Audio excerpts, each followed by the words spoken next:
Sadhguru, these days many people are diagnosed with thyroid problems, either hypothyroidism or hyper or hypothyroidism. Even though we are consuming iodized salt, still thyroid problems are prevalent. What is the cause of the increase in these problems? Is it stress-related, like diabetes or hypertension? Can we overcome these conditions with Hatha Yoga or Kriya, or being in a consecrated space like Isha Yoga Center? What are the things we can do to come out of it? I think a whole lot of people have come out of it with Hatha Yoga practice, no question about it. Being in a consecrated place definitely adds to it. But this pretty widespread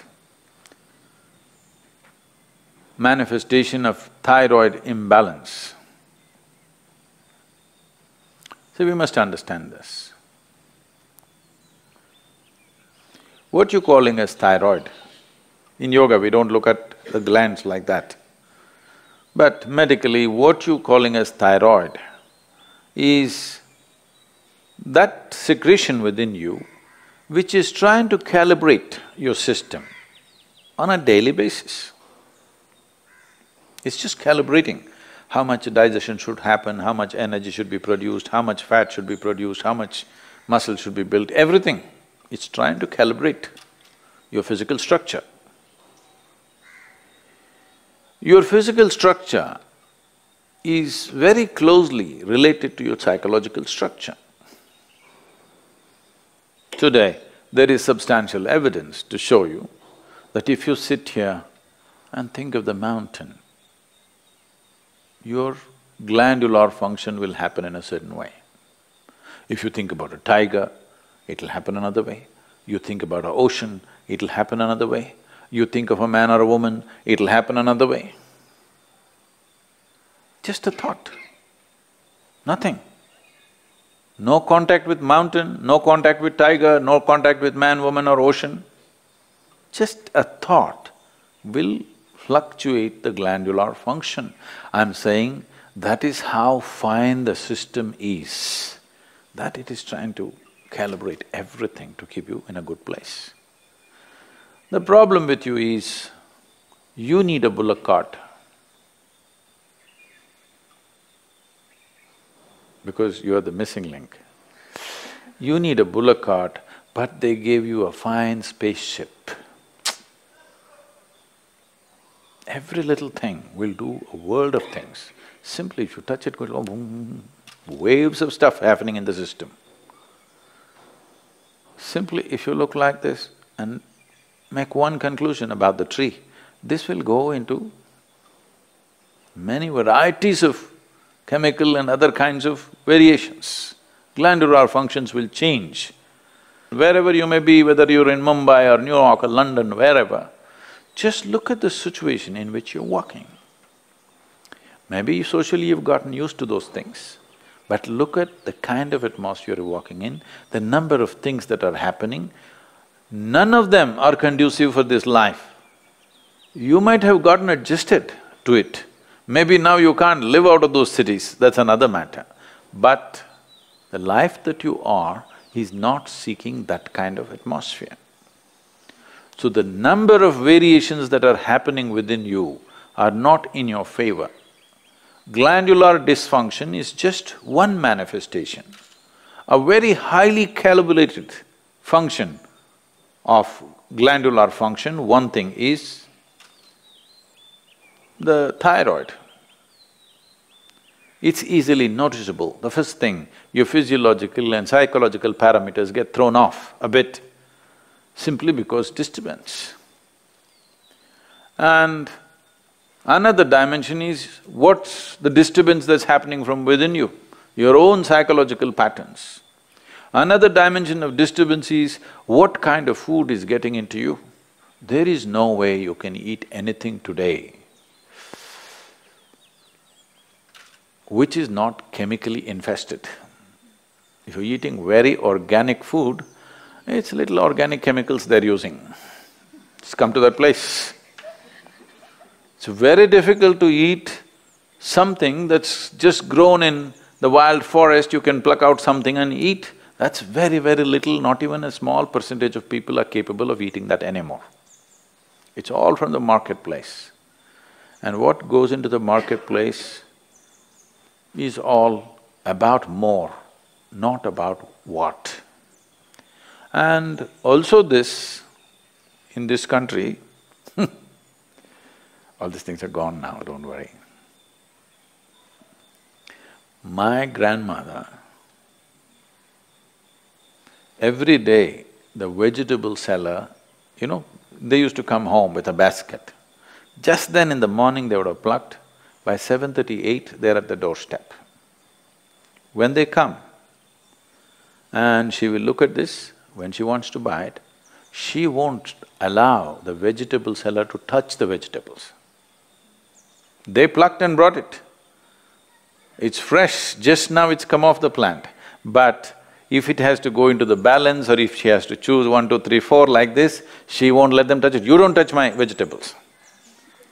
This is not to keep bacteria away. She doesn't want that woman or that man to touch the vegetables that her children and grandchildren will eat.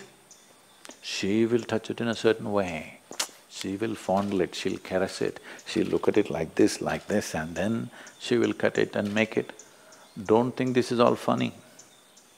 If all these things are missing in your life, you have to take pills to manage your glandular function, and there is no way by popping a pill you can get it into balance, you can suppress it. You cannot get it into proper balance, no way, because every day it's different, every moment it's different. This is calibration, a very active calibration that's happening. You kill it and just take a pill and somehow manage. You are a little dysfunctional machine.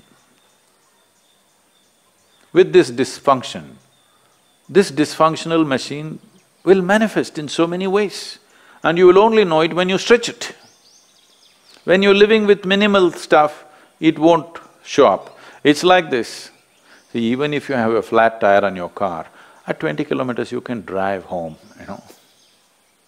Some things will crack up, some things will tear up, but still you can drive. Only if you're hitting 200 kilometers per hour, then if the tire goes flat, then you know you fly off the road. So that's all it is. If all these things are taken care of, well, now when you rev up your life to function at a much higher level, simply it'll go. Now you rev up your life without bringing that balance, then you see it'll freak. You will see this happening all around you every day. So, to invest that much into our lives, well, you can't leave your city and go and live in the jungle. You can't leave the atmospheres and go away. At least you must equip yourself so that those things don't have too much impact on you. It'll anyway have impact, but how much is the question? How much impact? At least within your home, surround yourself with some plants.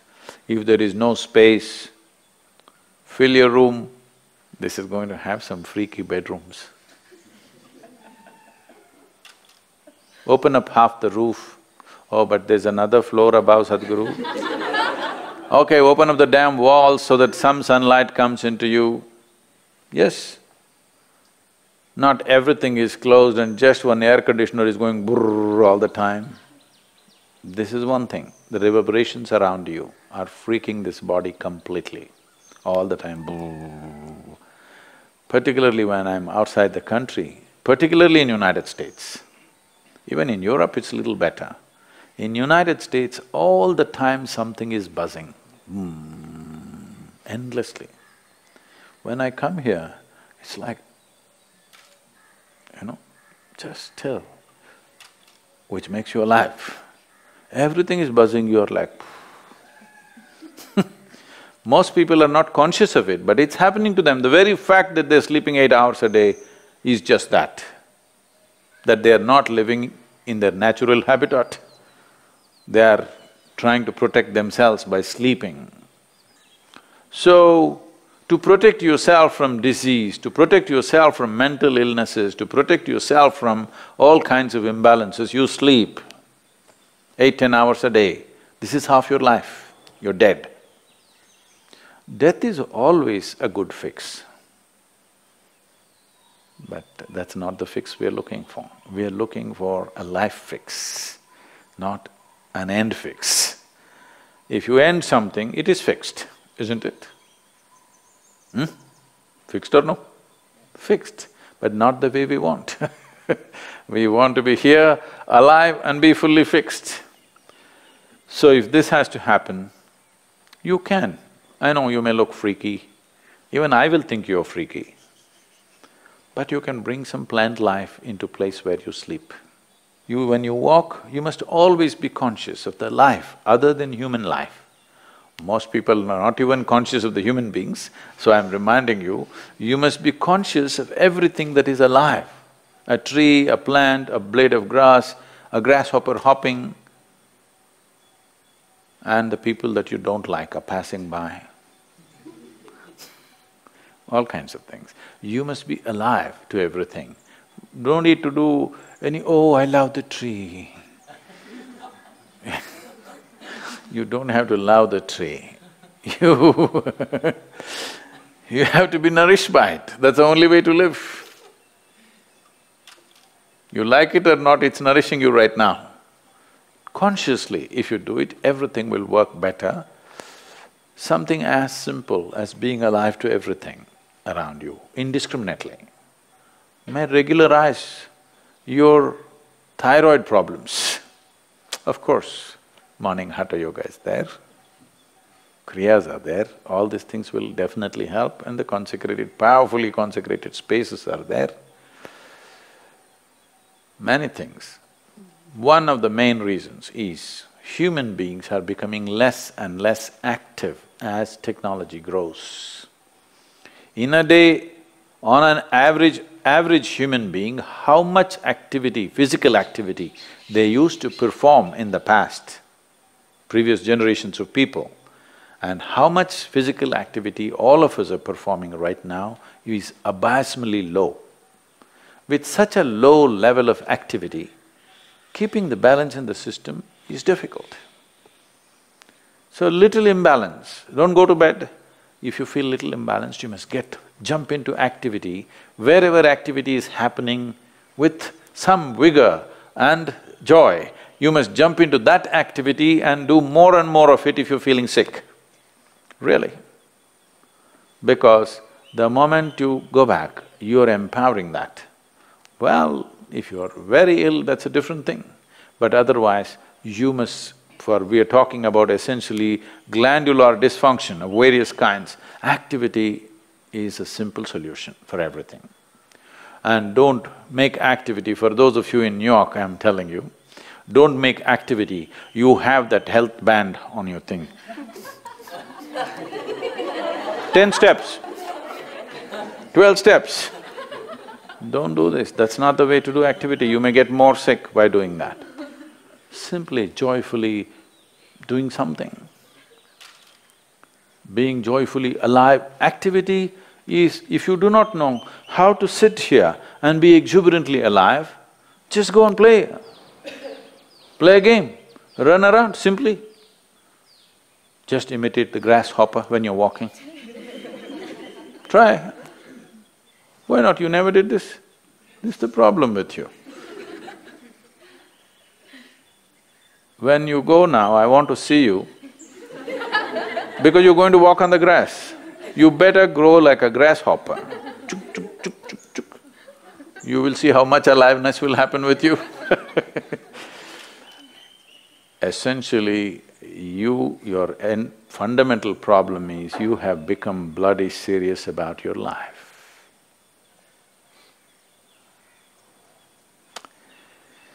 So, we have to again remind you, you will die anyway. Don't be so serious about it because it'll get over in no time. You must loosen the grip. Now if you loosen the grip, that last scene can be different. Otherwise, people see you, that's a great thing that happened to you. You loosen the grip. Now itself if you loosen the grip, you will see life will happen wonderfully well for you.